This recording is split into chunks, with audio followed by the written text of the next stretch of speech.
Hey, it's your friendly neighborhood potato witch. Welcome to the show. You know, I actually like Hotel Transylvania. Well, not the whole series. The first movie was pretty enjoyable, the second one definitely had its moments, and the third one probably should have stopped before it got started. Funny enough, that's also my opinion on the third movie's tie-in video game. Hotel Transylvania 3 Monsters Overboard was released July 2018, and it's hard not to notice the rather mixed reception it had.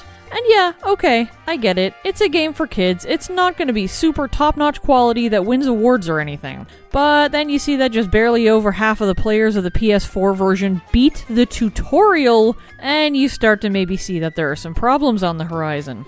We start the game with what I would gladly call a cutscene if only it was animated, but nah, it's more like a slideshow, screenshots with dialogue over it, and oh, by the way, if you're hard of hearing and want to know what's being said here, too frickin' bad, because the subtitles in this game are on by default, but they don't apply here. In a nutshell, most of the main characters from Hotel Transylvania 3 are on their cruise ship vacation when a storm springs up, tosses the ship around, and throws a few of them overboard.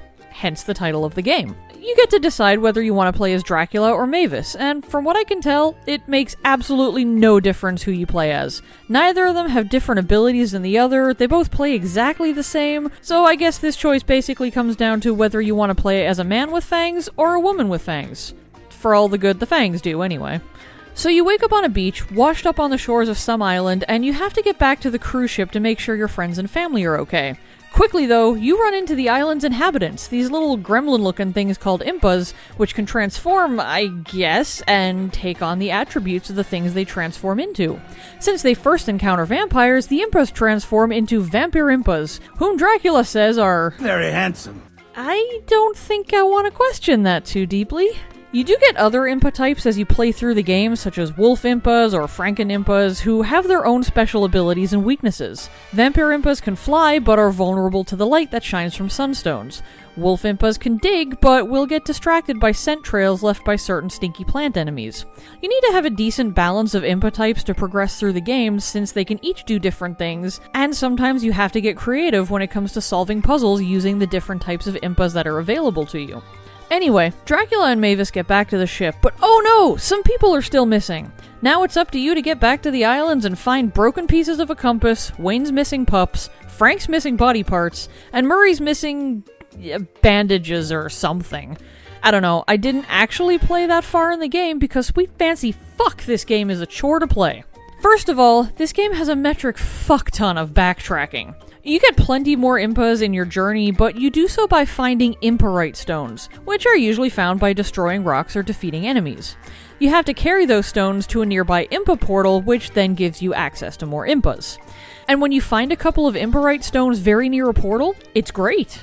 But there are so many times when you find stones and have to backtrack for a solid minute or more in order to drop them off at the nearest portal, and seriously, when a good chunk of my nights is backtracking, that's just game padding to an utterly ridiculous degree.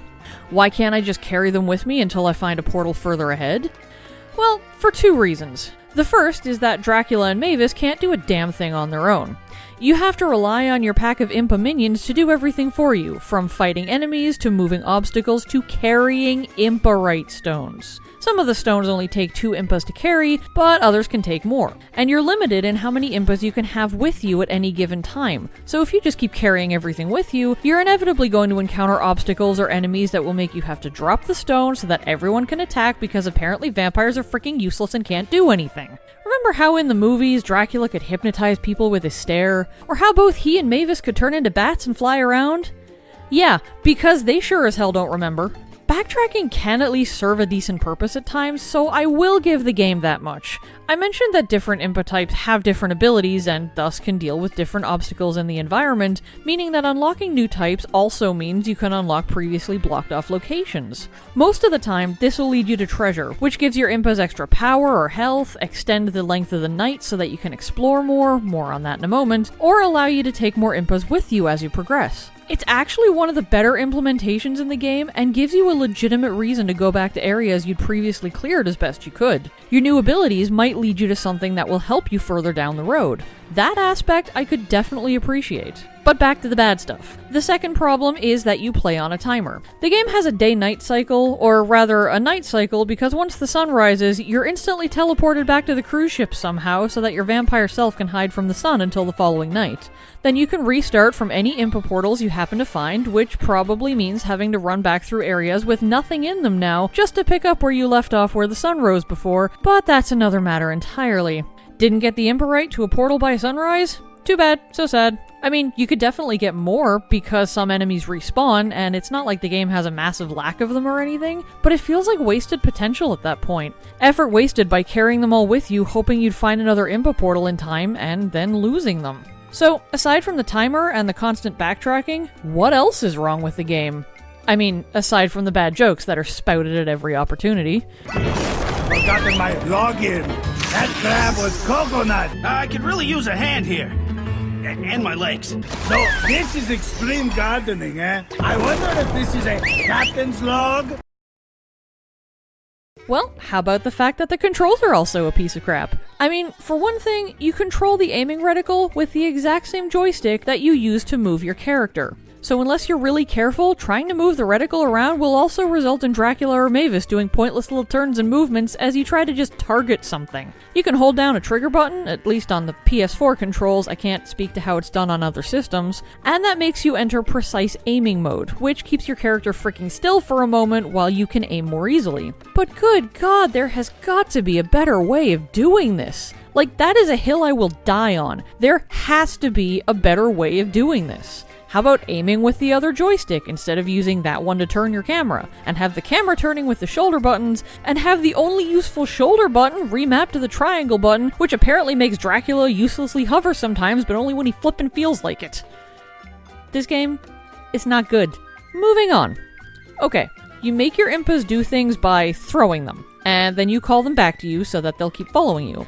Your options for throwing them are either throwing them one at a time, or sending every single one of them forward at once with a single press of the button. Recalling them? That's another matter. See, recalling them is easy when you've only got one type of impa with you. They'll all respond to your whistle, but if you have multiple types, you have to call them back by type. Select the vampire impas, recall them. Select the wolf impas, recall them. And your recall has a specific radius, so if any of that type of impa isn't inside the radius, you have to move the aiming reticle over to them and recall them again before moving on to another type. Can you do this in reverse? Only send out one specific type of impa to do a task? Nope, not without throwing them one by one. You can do it all slowly and individually, which is fine for environmental puzzles, but when it comes to fighting... ugh. It's fast and easy to defeat enemies by sending every impa at the enemy all at once. But sometimes the enemies are strong and will fight back. The game tells you to strategically recall your impas before the enemy attacks so that they don't take damage and vanish. Only how the sweet fancy hell are you supposed to do that when you have to recall multiple different types in a short span of time and you can't just spam the recall button because there's a god's damned cooldown? It's only about half a second, but that freaking matters when you're dealing with timely things. So you're left with the choice of throwing specific impas at an enemy one by one, and probably losing some of them to a counterattack because by the time all of them do anything, the enemy is already reacting, or you can just huck them all forward at the same time and lose some anyway because you won't be able to recall them all fast enough. 6 of one, half a dozen of another. This is why you get so many Imparite stones. The game acknowledges that, yeah, your impas will die, and you'll need to restock them, because to hell with thinking of them as living creatures, which Dracula thinks must be... very handsome. Probably quite intelligent, too. Nah, they're gonna die and you just need to keep throwing them at your problems till the problems go away and the corpses pile up. This whole problem becomes really obvious when you get to the first boss. It's a giant plant that radiates sunlight and also summons other plants that will produce scent trails. Your only two impa types at that point are vampire impas, who are weak to that sunlight, and wolf impas, who will bugger off and follow the scent trails. You can't recall all of them before danger hits, so you will lose impas like fucking mad during this boss. When you run out, more will be randomly summoned for you, but only a couple, and they'll be as screwed as the ones before them because you can't keep them out of danger long enough for them to do anything, and Dracula's as useless as a fart in a hurricane, and yeah, okay, he'd be weak to the light the boss is giving off too, but is there any reason he can't go rip the stinky plants out of the damn ground so they stop distracting my wolf impas? Can he not sully his precious vampire hands by touching plants? How did I get past that boss, you ask? Oh, I found the best strategy. Come close and I'll tell you. You get a bunch of wolf impas and then sneak just close enough to the boss that you can throw the impas at it without triggering the fight to start, letting them whittle down its health while it just sits there doing nothing because it's not programmed to do anything until the fight starts, and the fight technically hasn't started yet. You know what? I get it. Making a video game isn't easy. Stuff is gonna slip through the cracks. I absolutely get that. But fucking hell, this is ridiculous. From the bad controls, to the annoying timer, to the steep difficulty curve when it comes to boss fights, to the way the game just isn't that enjoyable to play, even if you're a fan of the movie series. I just feel like this is a game that really doesn't need to exist. And again, judging by that tutorial completion rate, a whole lot of other people have the same opinion. I wanted to play it through until the end. I really did. I wanted to be able to stand back and say that I beat it. But playing through it was an exercise in frustration and boredom. And while it can be amusing to play bad games every now and then, I have my limits. Everyone has their limits. And mine is roughly the halfway point of Hotel Transylvania 3 Monsters Overboard. I played more than enough to know that I don't want to play anymore. I saw enough to know that I've experienced the bulk of what the game has to offer. I know enough to know that it's not worth my time and effort to know more. Not even my love of vampires could carry me through this one. It's time to put it back in its coffin and lay it to rest.